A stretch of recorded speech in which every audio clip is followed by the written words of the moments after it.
Guru Penggerak. Perkenalkan, nama saya Yuliana Nasution, calon guru penggerak Angkatan 11 Kota Sibolga, SMA Negeri 2 Sibolga.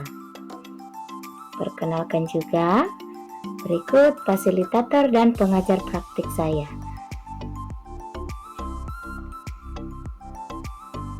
Pada kesempatan kali ini, saya akan memaparkan koneksi antar materi, kesimpulan, dan refleksi modul 11 Pemikiran Ki Hajar Dewantara.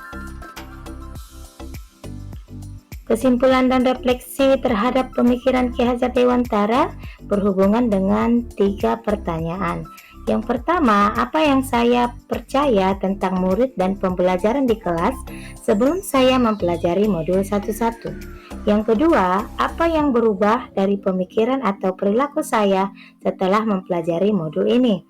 3. Apa yang dapat segera saya terapkan lebih baik agar kelas saya mencerminkan pemikiran Ki Hajar Dewantara?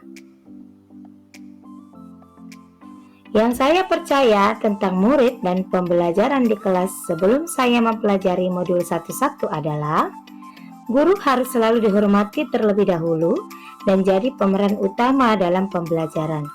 Saya lebih sering disapa daripada menyapa. Pemikiran saya seharusnya peserta didik harus lebih dulu menunjukkan rasa hormatnya kepada saya sebagai pendidik. Saat berada di kelas, saya kurang mempertimbangkan kondisi perasaan siswa saat itu dengan hanya memberikan dorongan secara umum saja.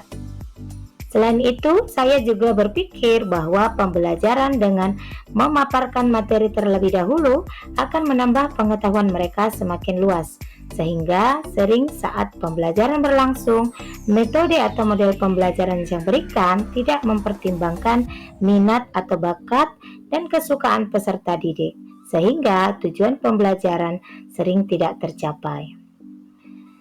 Selain dari itu, saya juga jarang melaksanakan refleksi perasaan peserta didik saat pembelajaran sudah usai. Yang saya kerjakan bagaimana materi tercapai sesuai jadwal dan peserta didik mencapai nilai KKM. Dan strategi-strategi pembelajaran yang saya gunakan belum mampu membuat peserta didik nyaman dan menyenangkan.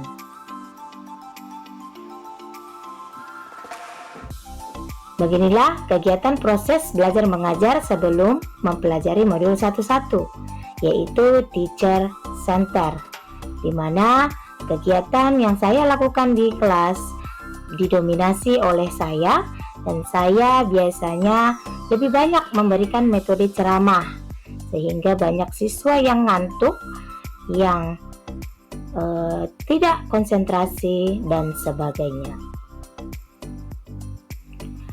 Yang berubah dari pemikiran atau perilaku saya setelah mempelajari modul ini adalah merubah pemikiran.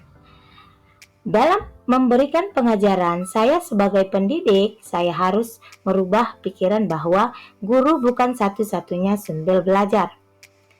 Selain itu, pembelajaran berpusat pada anak atau student center. Dan dalam memberikan pengajaran, saya sebagai pendidik harus mempertimbangkan kodrat anak, baik kodrat alam maupun kodrat zaman. Apalagi yang berubah dari pemikiran dan perilaku saya, dari merubah perilaku sebagai pendidik, saya harus jadi seorang teladan dengan memberikan contoh.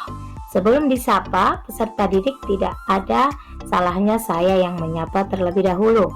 Sebelum memberi instruksi, tindakan harus saya lakukan dulu. Sebelum pembelajaran, saya harus mengetahui kondisi kesiapan peserta didik secara lahir dan batin, memberikan suasana pembelajaran yang menyenangkan. Dengan memahami modul ini, saya punya semangat baru untuk mengemas pembelajaran lebih menarik agar motivasi belajar siswa meningkat, dan lebih cermat dalam melihat minat dan bakat anak sesuai dengan menuntun kodrat. Apa yang dapat segera saya terapkan lebih baik agar kelas saya mencerminkan pemikiran KHD? Yang pertama, menerapkan konsep kemerdekaan dalam belajar. dan mengintegrasikan setiap pembelajaran dengan pencapaian profil pelajar Pancasila. Selanjutnya, menerapkan pembelajaran berbasis kearifan lokal dan budaya setempat.